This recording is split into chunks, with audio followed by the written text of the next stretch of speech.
Hello students, कैसे हैं आप सभी लोग। मैं हूं Puja Singh and welcome back to my channel accounting master class. And this is the 58th lecture. ये मेरा 58th लेक्चर है of our 1000 MCQ series. And आज इस लेक्चर में हम डिस्कस करने वाले हैं multiple choice question on the subject business environment. तो अगर आप टीजीटी की, पीजीटी की या यूजीसी नेट की या किसी भी दूसरे कॉम्पिटिटिव एग्जाम की तैयारी कर रहे हैं जहां पे business environment as a subject है, then this video series is going to be very helpful for you. आपके लिए ये लेक्चर वीडियो सीरीज बहुत ही हेल्पफुल रहने वाली है, तो जरूर इसका फायदा उठाइएगा, इसकी हेल्प से पढ़िएगा। ठीक है, खुद भी पढ़िएगा और फ्रेंड्स के साथ भी ज्यादा से ज्यादा शेयर करिएगा। राइट, तो चलिए फिर बिना टाइम वेस्ट किए हम आज का वीडियो लेक्चर स्टार्ट करते हैं।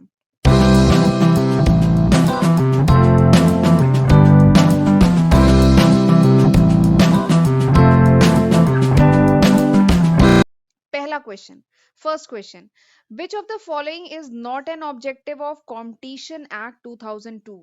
तो जो कॉम्पिटिशन एक्ट था 2002, इसमें से कौन सा है जो ऑब्जेक्टिव नहीं है कॉम्पिटिशन एक्ट का। ठीक है, तो आपको एक बात बता दूं, ये जो कॉम्पिटिशन एक्ट है, competition act 2002, this is a very important topic. ये काफी इंपॉर्टेंट टॉपिक है, जरूर इसको एग्जाम में करके जाइएगा। डायरेक्ट या इनडायरेक्ट वे में या अलग अलग तरीके से इस एक्ट पे क्वेश्चन आते हैं। ठीक है, यहाँ पे तो चलिए ऑब्जेक्टिव पूछा है, बाकी इस पे कुछ और भी पूछा जा सकता है। तो अगर आपको कॉम्पिटिशन एक्ट 2002 पता है तो आपको चाहे जैसे भी घुमा के क्वेश्चन किया जाए, you can very easily answer. ठीक है, तो चलिए पहले मैं आपको थोड़ा सा कॉम्पिटिशन एक्ट के बारे में बता देती हूँ। तो कॉम्पिटिशन एक्ट जो आया था, इसका पर्पस क्या था। कॉम्पिटिशन एक्ट जो 2002 आया था, इसका पर्पस क्या था कि प्रिवेंट कर सके वो activity which have adverse effect on the competition in India. India में जो कंपटीशन है, ठीक है, कुछ वो एक्टिविटी जिनसे कंपटीशन पे एडवर्स इफेक्ट पड़े या निगेटिव इम्पैक्ट पड़े, ठीक है, उन एक्टिविटी को कंट्रोल करना, उन एक्टिविटी को प्रिवेंट करना, ये पर्पस था इस एक्ट का, कंपटीशन एक्ट 2002। ठीक है, और ये जो एक्ट है ना, ये बाद में आया है, 2002 में आया है, एक एक्ट को रिप्लेस करके। याद आ रहा है कौन से एक्ट को रिप्लेस करके कंपटीशन एक्ट आया 2002? याद आ रहा है? तो आपने ये नाम सुना होगा, एमआरटीपी एक्ट 1969। सुना है ना, एमआरटीपी एक्ट 1969। एमआरटीपी क्या है? Monopoly and restrictive trade practices. ठीक है, monopoly and restrictive trade practices 1969, ये जो एक्ट था, इस एक्ट को रिप्लेस करके 2002 में आया था कंपटीशन एक्ट। ठीक है, तो एक क्वेश्चन ये भी बन सकता है कि कंपटीशन एक्ट से पहले कौन सा एक्ट एप्लीकेबल था रिलेटेड विद दिस टॉपिक। तो एमआरटीपी एक्ट 1969 था। फिर 2002 में एमआरटीपी एक्ट जो है उसको एबॉलिश कर दिया गया और उसकी जगह फिर कंपटीशन एक्ट 2002 आया। ठीक, अब मैं कंपटीशन एक्ट की बात करूं तो इसमें चार इंपॉर्टेंट पॉइंट है, इस कंपटीशन एक्ट के चार इंपॉर्टेंट पॉइंट है। ठीक है, वो जरा मैं पॉइंट डिस्कस करती हूँ और उसके बाद आप खुद ही समझ लेंगे कि इसमें से कौन सा आंसर है। ठीक है, चार ऑप्शन जो दिए हैं उनमें से कौन सा आंसर है। पहला जो इंपॉर्टेंट पॉइंट है कंपटीशन एक्ट का, वो है, मैं यहाँ पे लिखती हूँ। ठीक है, पहला जो इंपॉर्टेंट पॉइंट है that is anti agreement. Anti agreement, ये जो कंपटीशन एक्ट है इसका पहला पॉइंट क्या है? Anti agreement.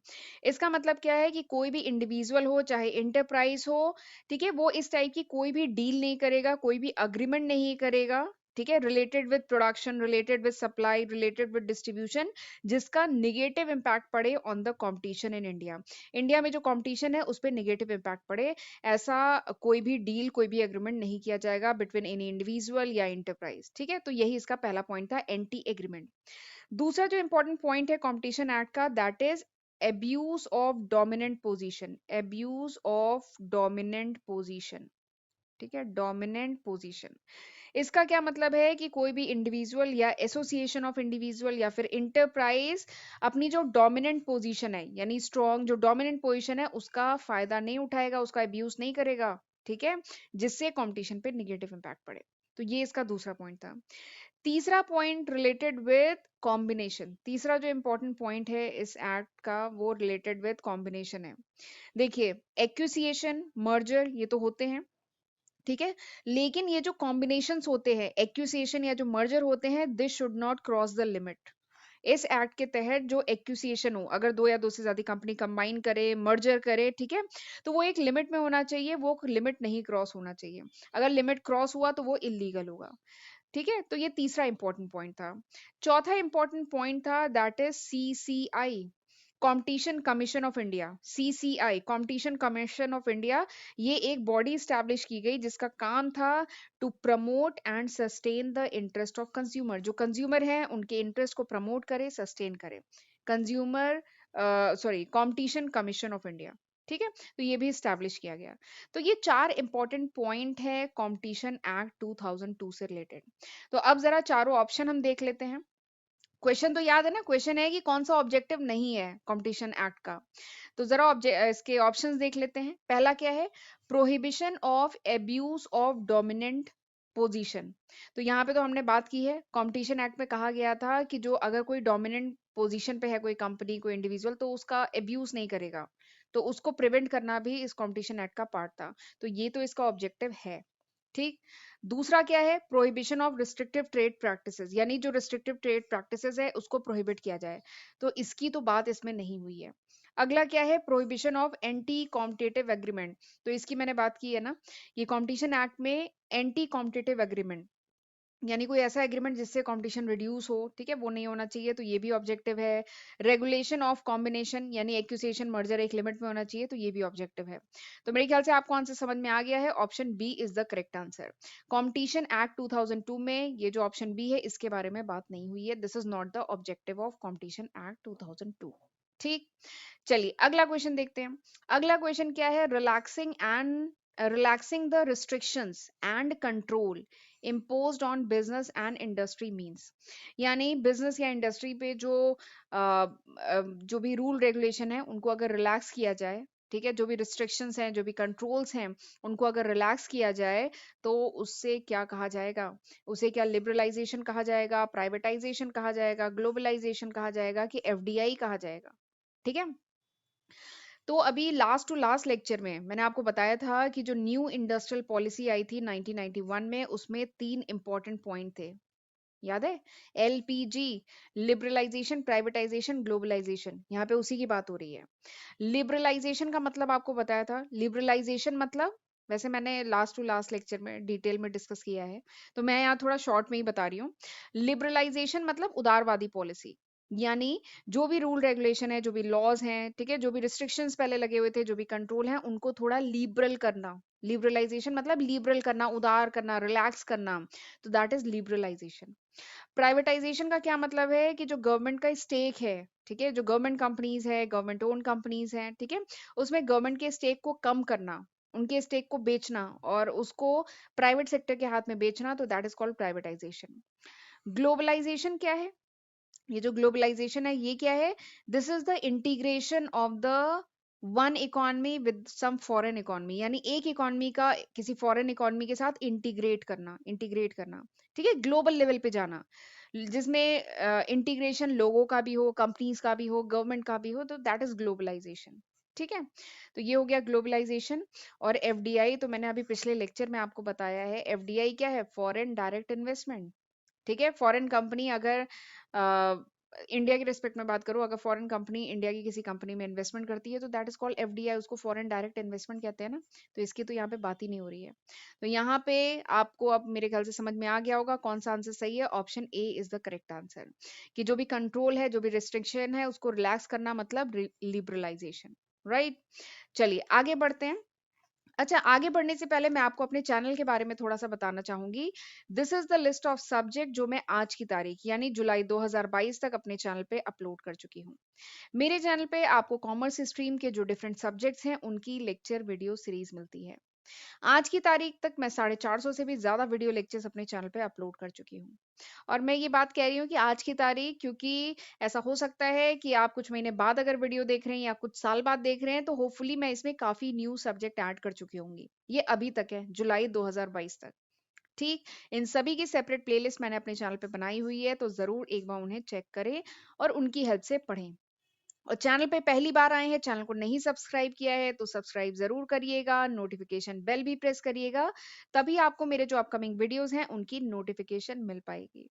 और मुझे कमेंट सेक्शन में जरूर बताइएगा कि आप किस कॉम्पिटिटिव एग्जाम की तैयारी कर रहे हैं, राइट, ताकि मैं उसी के अकॉर्डिंग फिर उस कॉम्पिटिटिव एग्जाम को लेके मतलब उसकी पर्टिकुलर उस एग्जाम की तैयारी करा पाऊंगी, उसके जो लास्ट ईयर के जो क्वेश्चन पेपर है उनको आपके साथ डिस्कस कर पाऊंगी, ठीक है। तो प्लीज मुझे कमेंट सेक्शन में जरूर बताइएगा। चलिए आगे बढ़ते हैं, क्वेश्चन 3, थर्ड क्वेश्चन क्या है, which of the following term describe the macro environment, इसमें से कौन सा टर्म है जो मैक्रो इन्वायरमेंट को डिस्क्राइब करता है, direct environment, indirect environment, competitive environment, social environment, ठीक है। तो ये चार ऑप्शन आपको दिए हैं। तो पिछले लेक्चर में भी मैं आपको बता चुकी हूँ इन्वायरमेंट के बारे में, ठीक है। तो जरा मैं एक पॉइंट डिस्कस करती हूँ। देखिए इन्वायरमेंट को अगर मैं मोटा मोटा डिवाइड करूँ ना, तो दो टाइप के इन्वायरमेंट है। कौन से? डायरेक्ट, वैसे तो इन्वायरमेंट कई टाइप के हैं पर मोटा मोटा मैं डिवाइड करूँ तो दो टाइप के आएंगे, direct environment and indirect environment. Direct environment मतलब माइक्रो इन्वायरमेंट, डायरेक्ट इन्वायरमेंट मतलब क्या है, माइक्रो इन्वायरमेंट, यानी वो environment which is specific to a particular business, यानी वो इन्वायरमेंट जिसका डायरेक्ट एंड इमीडिएट इफेक्ट, वो इन्वायरमेंट जिसका डायरेक्ट एंड इमीडिएट इफेक्ट पड़ता है बिजनेस के ऑपरेशन पे, उसको कहा जाता है डायरेक्ट इन्वायरमेंट, ठीक है। डायरेक्ट इन्वायरमेंट वो इन्वायरमेंट होता है, ठीक है, जिसका डायरेक्ट एंड इमीडिएट इफेक्ट पड़ता है किसी भी बिजनेस पे वो होता है डायरेक्ट इन्वायरमेंट। और इनडायरेक्ट इन्वायरमेंट यानी मैक्रो इन्वायरमेंट, इनडायरेक्ट इन्वायरमेंट मतलब मैक्रो इन्वायरमेंट यानी ब्रॉडर फैक्टर्स जो किसी भी बिजनेस को इफेक्ट डालते हैं। इसमें जैसे आता है आपका political environment, legal environment, demographic environment, technological environment, ये सब आता है आपके इनडायरेक्ट इन्वायरमेंट में। तो अब मेरे ख्याल से आप इजीली आंसर कर सकते हैं कि मैक्रो इन्वायरमेंट किससे रिलेटेड है, macro environment is related with indirect environment, ठीक। चलिए अगले क्वेश्चन पे चलते हैं। नेक्स्ट क्वेश्चन, क्वेश्चन क्या है कि internal environment of a business include, यानी किसी भी बिजनेस का जो इंटरनल इन्वायरमेंट होता है उसमें कौन कौन से पॉइंट्स आते हैं, उसमें क्या क्या आता है। तो पहला पॉइंट दिया है बिजनेस के एथिक्स एंड मोरल स्टैंडर्ड, दूसरा है बिजनेस एंड मैनेजरियल पॉलिसी, तीसरा है prospects of business development, next is government rule and regulation आते हैं, इंडस्ट्रियल रिलेशन आते हैं, ठीक है। तो ये आपको 5 पॉइंट्स दिए गए हैं, आपको बताना है कि internal environment of a business में कौन कौन से पॉइंट आते हैं इन पांचों में। ऑप्शन आपको ये दिए गए हैं ए बी सी डी, ठीक है। तो इंटरनल एनवायरनमेंट मैं आपसे पिछले वीडियोस में भी डिस्कस कर चुकी हूँ डिटेल में। तो इंटरनल एनवायरनमेंट होता क्या है, देखिए नाम से ही समझ में आ रहा है, इंटरनल एनवायरनमेंट यानी वो एनवायरनमेंट विच इज, जिसके जो एलिमेंट्स हैं those elements lie within the organisation. Internal, देखिए नाम क्या है, इंटरनल, यानी वो एनवायरनमेंट जिसके जो एलिमेंट्स हैं वो ऑर्गेनाइजेशन के अंदर ही लाई करते हैं। जैसे ऑर्गेनाइजेशन का जो प्लानिंग है, ऑर्गेनाइजेशन की जो पॉलिसी है, ऑर्गेनाइजेशन की वैल्यूज, ऑर्गेनाइजेशन का human resource, marketing resource, financial resources, तो ये सब क्या है, इंटरनल एलिमेंट्स हैं। तो ये क्या है, इंटरनल इन्वायरमेंट का पार्ट है, ठीक। ऑर्गेनाइजेशन की जो कल्चरल वैल्यू है, ऑर्गेनाइजेशन के जो मेंबर हैं, इवेंट हैं, ठीक है, ये सब क्या है, ये ऑर्गेनाइजेशन के विद इन, उसके अंदर एग्जिस्ट करते हैं, ठीक है। और ये जो है इन फैक्टर्स की एबिलिटी है कि they can influence the decision of the organisation, ये ऑर्गेनाइजेशन के डिसीजन को डायरेक्टली इम्पैक्ट डालते हैं, इनको डायरेक्टली इम्पैक्ट डालते हैं, ठीक है। तो ये सब क्या है, इंटरनल इन्वायरमेंट के पार्ट है।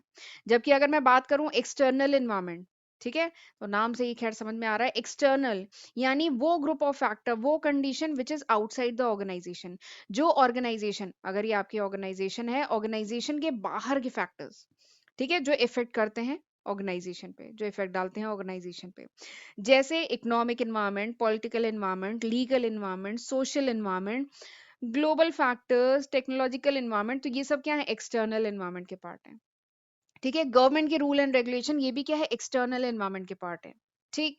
तो अब वीडियो को पॉज करके आप बता सकते हैं कि इसमें से आंसर कौन सा है।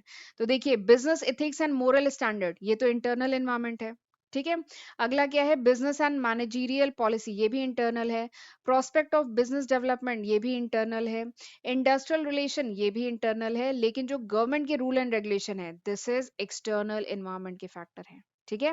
तो बताइए इसमें से कौन सा ऑप्शन सही होगा, option D is the correct answer, ठीक है। फर्स्ट सेकंड थर्ड है, फोर्थ नहीं होगा और उसके बाद फिफ्थ है, ठीक। चलिए अगले क्वेश्चन पे चलते हैं। अगला क्वेश्चन क्या है, the important responsibility of a business to the customer are, यानी जो बिजनेस है उसकी important responsibility toward its customer वो क्या है। तो आपको 5 पॉइंट बताए गए हैं, ठीक है। आपको बताना है कि कौन कौन से इंपॉर्टेंट रिस्पॉन्सिबिलिटी है बिजनेस की टुवर्ड्स इट्स कस्टमर। ठीक, तो एक बार वीडियो को पॉज करके क्वेश्चन पढ़ लीजिएगा।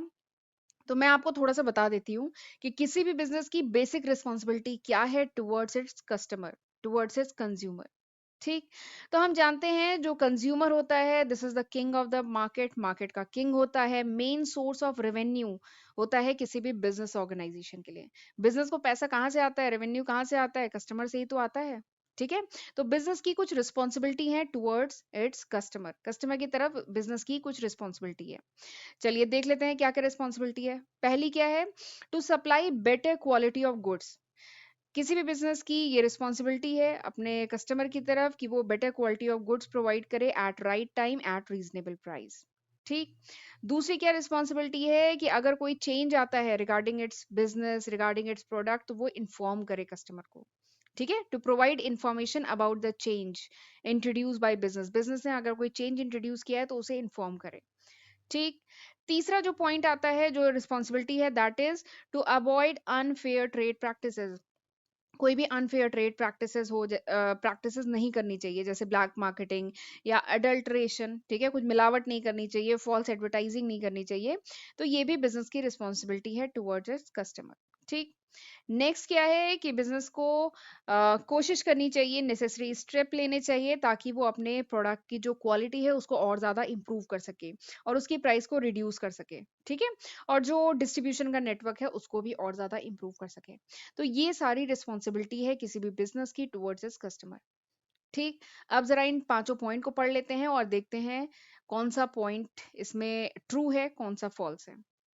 ठीक है, तो पहला पॉइंट क्या बोल रहा है, to ensure family welfare of the customer.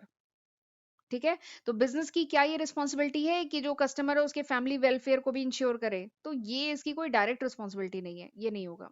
अगला क्या है, to understand customer need and to take necessary measures to satisfy these needs. तो हाँ, ये पॉइंट तो है कि बिजनेस की रिस्पॉन्सिबिलिटी है कि कस्टमर की नीड को समझे और फिर नेसेसरी स्टेप ले, ठीक है, मेजर्स ले ताकि उसकी नीड को सेटिस्फाई कर सके।